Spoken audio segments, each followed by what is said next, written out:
لو، صبر اور نماز سے مدد مانگو، بے شک اللہ صابروں کے ساتھ ہے۔ اب یہاں بہت خوبصورت باتیں ہمیں سیکھنی ہیں کہ صبر اور نماز سے مدد مانگو۔ قرآن ہمیں راستہ بتا رہا ہے کہ آپ کو ہیلپ چاہیے تو صبر اور نماز کے ذریعے آپ نے ہیلپ لینی ہے۔ اب اس کا مطلب یہ ہوا کہ عبادات کی ادائیگی، گناہوں سے رکنے اور نفسانی خواہشات پورا نہ کرنے پر صبر کیا جائے۔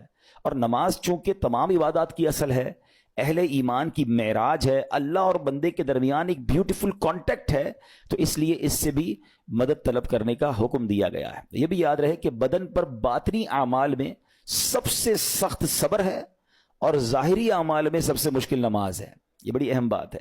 کچھ اعمال وہ ہیں جن کا تعلق دل سے ہوتا ہے، انسائٹ ہوتا ہے۔ انسائٹ اعمال میں سب سے مشکل کام کیا ہے؟ صبر کرنا۔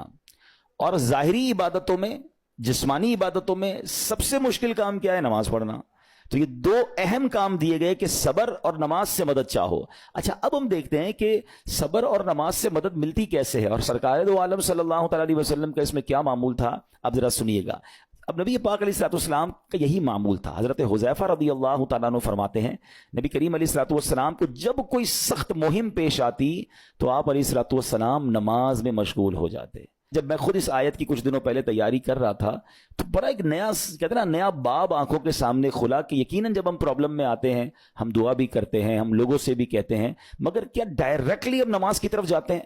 حالانکہ قرآن نے ہمیں پرابلمز کا سولوشن کیا دیا ہے کہ صبر اور نماز سے مدد چاہو۔ اب آگے چلیں، حضرت عمر فاروق کا بھی یہی عمل تھا کہ کوئی مشکل درپیش آتی تو آپ رضی اللہ تعالیٰ کو اگر کبھی اسلامی فوجوں کے آنے میں تاخیر پتہ چلتی، یعنی آپ چونکہ جنگوں کے لیے فوجوں کو روانہ کرتے تھے، بہت شاندار اسٹریٹجک پلانر تھے، تو اب فوج گئی اور ایکسپیکٹیشن یہ تھی کہ فلاں ٹائم کو واپس آ جائے گی۔